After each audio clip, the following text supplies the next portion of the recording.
And joining us now, once a teammate, again a teammate, in the house, our starting fullback, number 30, John Kuhn. Good morning, John. What's up, fellas? And guys, I'm so happy to be back on a team again. I'm more than happy to jump on with Mason again. It feels good to break that brethren bread once upon a time on the football field, and now talking football. And it's really good to hear Mason on all those Potawatomi commercials. Goodness gracious. Yeah, well, hey, we were at Potto last night, and all we heard was John Kuhn. I mean, tell us what your fullback platter is. I mean, that thing looks pretty intense. I think Mitch Thundernellis wanted to have at least two of them, but I wouldn't let him. I know he's trying to watch his figure. I am. You're over there crushing it. Just every 5 minutes, it's like, hey, this is John Kuhn in the house. So, dude, it's awesome. So good to have you on board. It's awesome. I couldn't imagine when we were playing that we'd end up on the same radio station, doing this whole media thing. But it's awesome that we get to be on this show, on this station, and build this thing up together. It is going to be awesome, and it's going to be awesome because our freaking teams are awesome right now.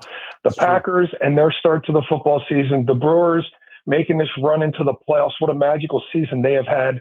And then the Bucks, Miles Turner coming over, a lot of changes there, hopefully going in the right direction once again. So we got a lot of great stuff to talk about here, Mace. Heck yeah, Johnny boy. We were talking about some old memories too. These guys decided to send me the clip of when O'Connelly returned that squib kick to the goal line, and I still hold true that I got blocked in the back. It was a cheap shot. It was dirty. I still feel the ailments from it. So I'm thinking about filing grievance at some point against that. But some of our fun memories. Playing cards and doing the stuff that we used to do. I mean, I can't wait now that we're on the same team again. Are we going to go golfing? Occasionally, like. We got to find time to meet up and play. How's that golf game going? Listen, I think we can get some rounds in, and then we can probably talk a couple of our co-hosts and producers to jump out there with us if they got some swings. But one thing I won't be doing is hitting that high roller table with you. I've heard about your escapades in there in the high roller room, and you know me, Mace. I like to do. Give me the $5 hands. Give me the $5 blackjack. I'm not doing those big boy here. $5 blackjack. Come on, Johnny boy. Black chips only with Crosby. That's right. Black chips only. Yeah. I get a little reckless. Maybe some green. Who sent you the Dan Connolly clip? Who was that jerk? That was Mitch Thundernellis. He is John, the jerk of jerks. I am. So John, I was buried. I was in one of those TikTok rabbit holes, and I got a video for me page or whatever.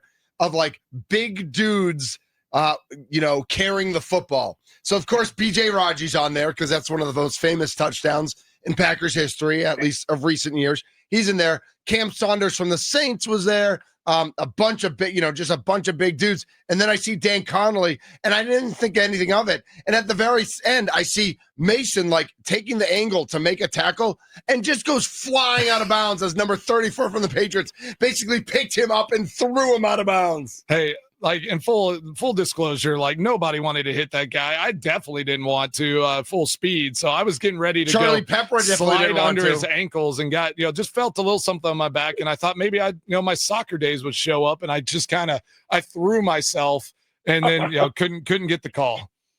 Are we going to keep it real? All right, we're going to keep it real. Mitch, we're going to keep it real. Yep. We squibbed the kick. We didn't necessarily like squibbing kicks. Mason was just saying that. I was telling my face, like you can see me going over, and I'm like, these guys know me. If you knew what was going on in my mind, I was so mad that we were squib kicking. We didn't really like squibbing kicks back then because it throws off the timing of the play. And a lot of times when you squib a kick, unless you get a nice bounce and it gets back to the back end, they're still starting. Even if he'd have just caught the ball, took 10 steps and fell down, I mean, they had a minute left on the clock, and they could only had to go about 20 or 30 yards to get in field goal range. So we didn't like squib kicks to begin with. But when a big guy gets a squib kick, it's chopping his legs. You're chopping his legs. So this guy, and I'm going to keep it real now. This guy got the ball, and we're all thinking the same thing. who's going to dive bomb, who's going to kamikaze this guy's kneecaps, right? And as we're running down there, that son of a gun, he had himself one little win. He was out. I mean, that guy could run, and he made it all the way down there. I remember doubling back and turning to run, and okay, I'm going to catch this guy. And I was like, oh my gosh, I got to kick it into high gear.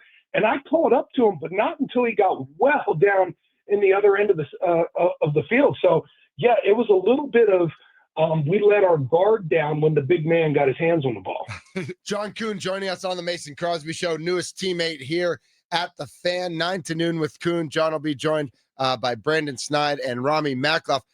John, I know in your previous radio life, you got a chance to watch a lot of Brewers games, get to some Brewers games. Hopefully we'll reenact a number of those opportunities. How much have you been watching the Brewers? Because they are a fun team right now.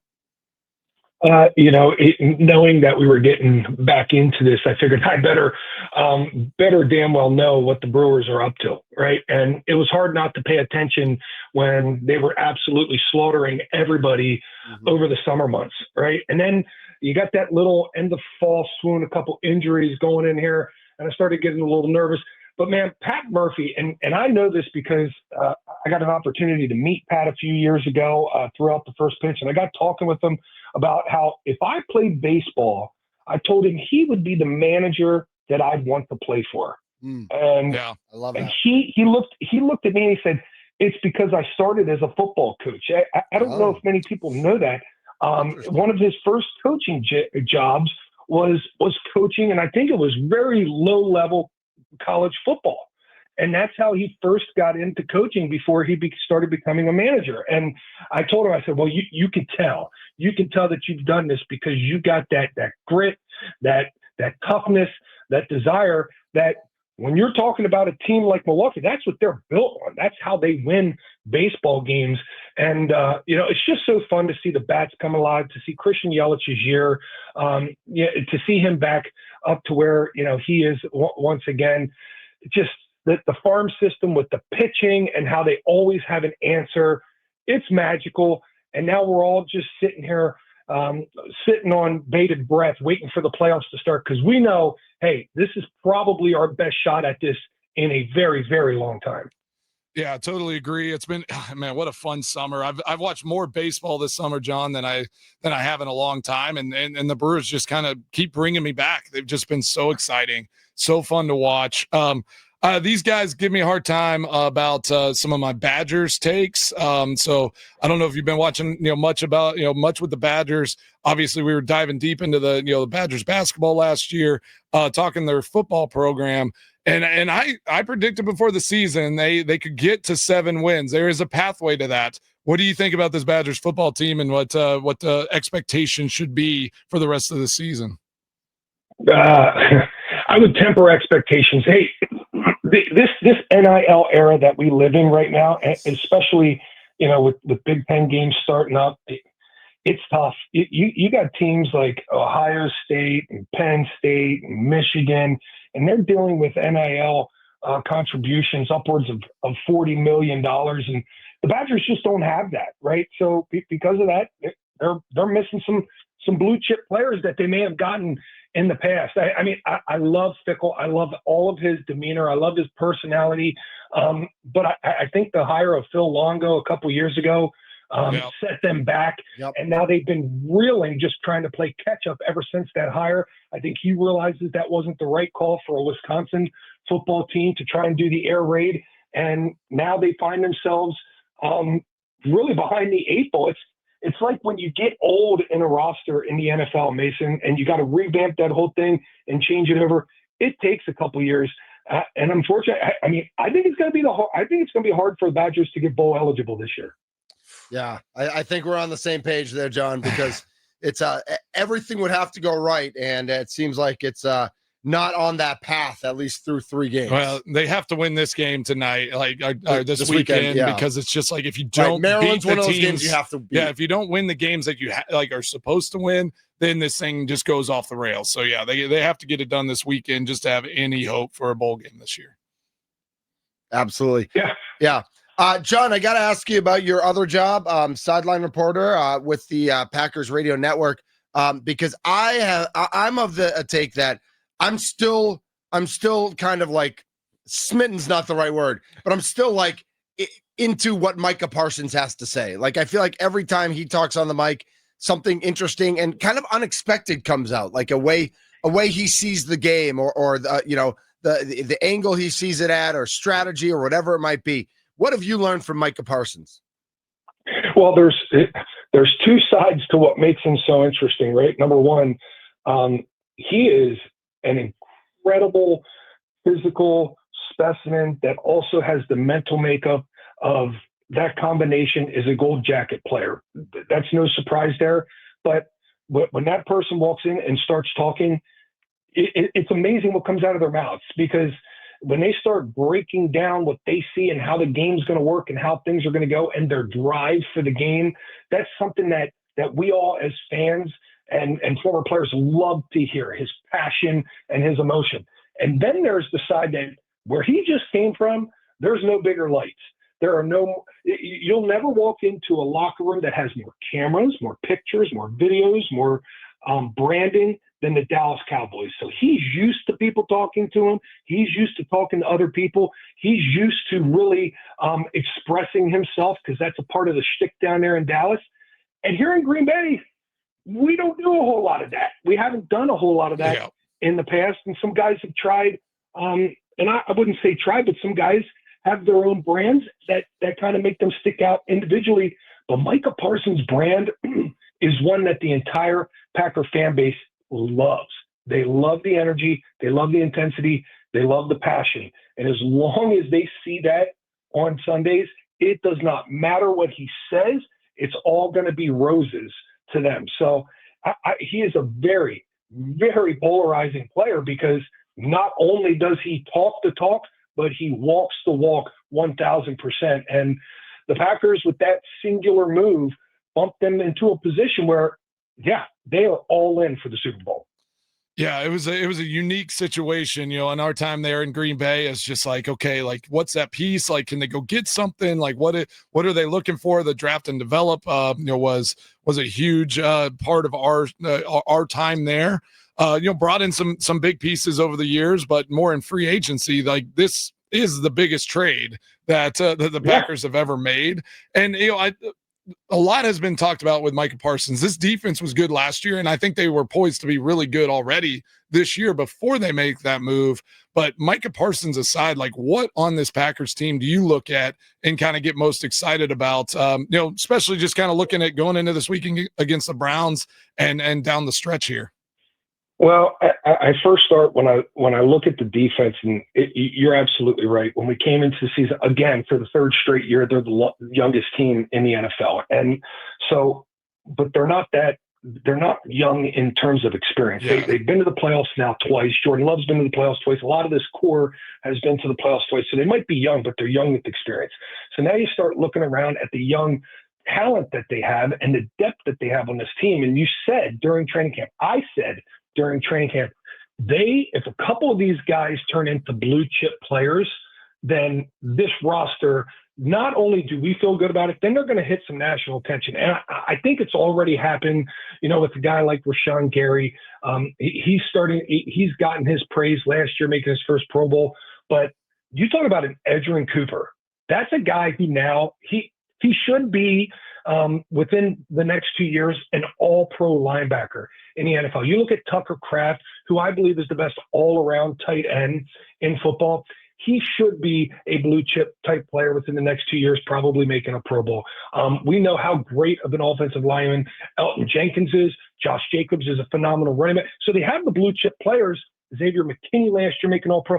And Keyshawn Nixon right now, with the addition of Micah Parsons, and he can play a lot faster. He doesn't have to sit back and wait, understanding that, hey, there's a time clock in the quarterback's head, so I can be very aggressive. He's got the most pass breakups in the National Football League through the first 2 weeks. He looks like he's ready to take off as well. And Nate Hobbs just got into the lineup. So I think it's a lot of young guys and a lot of guys that are ready to take that step into the prime of their career is what we're watching here with this Packers team, which is why I think that what we have seen in these first two games at home is not just a two-game surprise.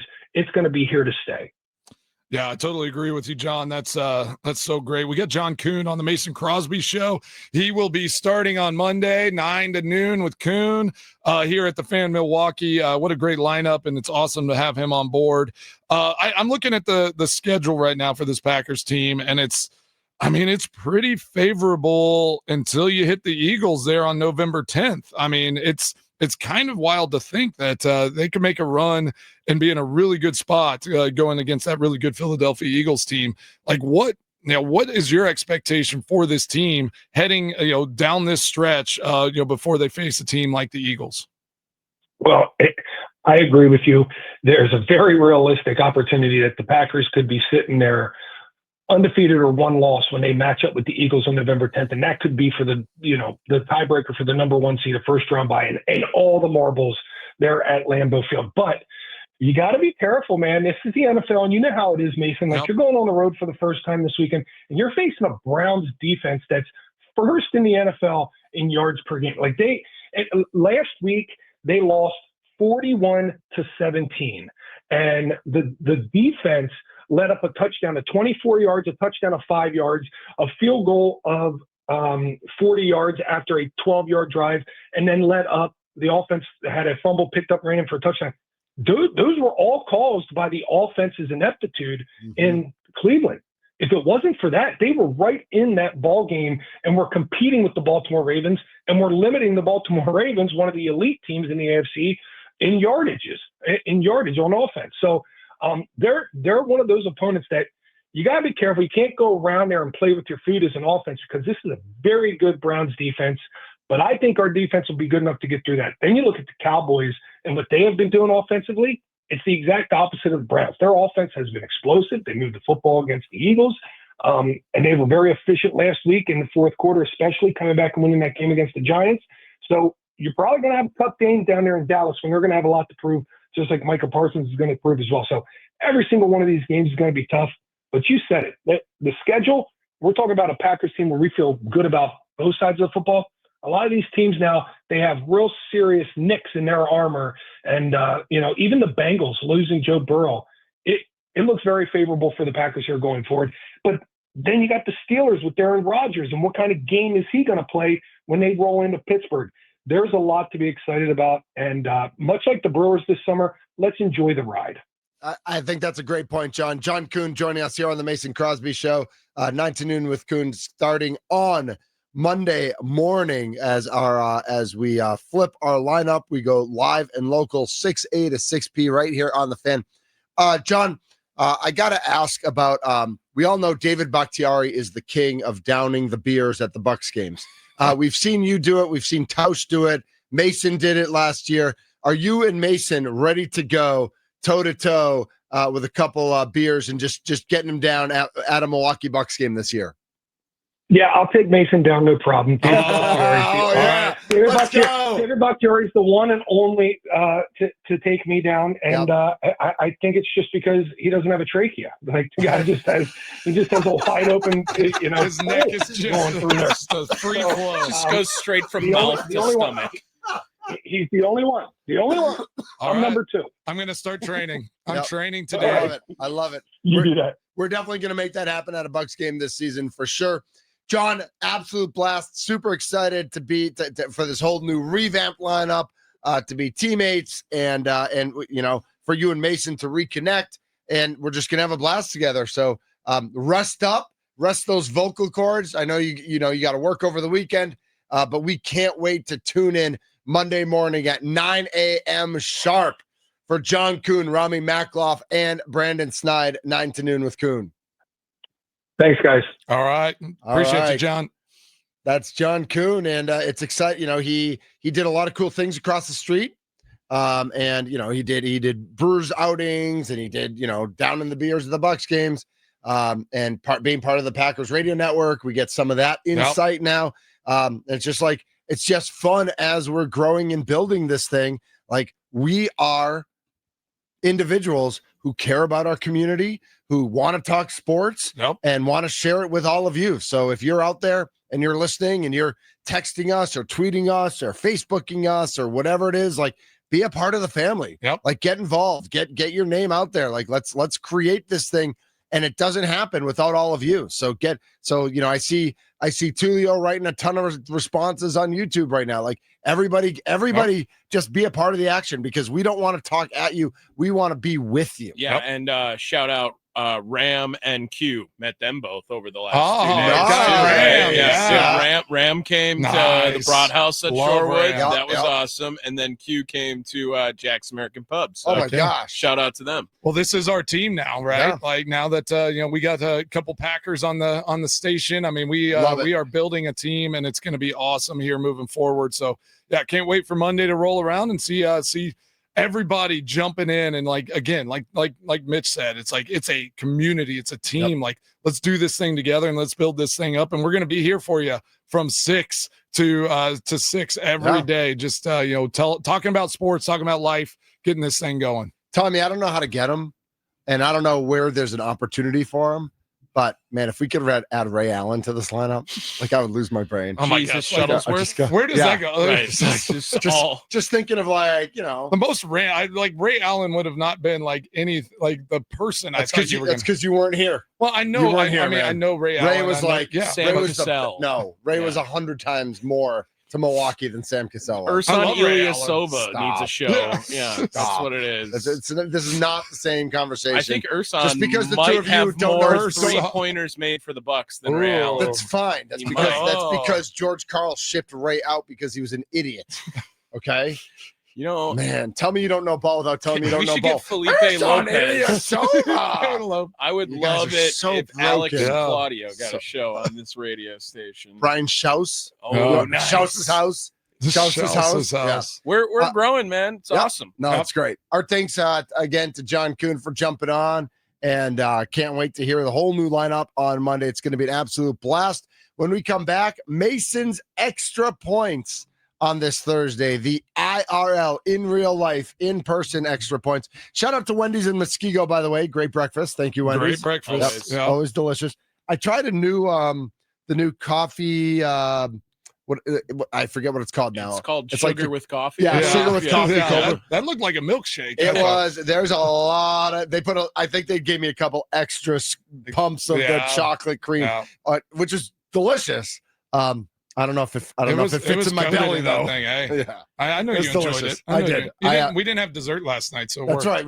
The grasshopper pie though, man. I'm going back for the grasshopper pie. You missed out on that. Yeah, I did.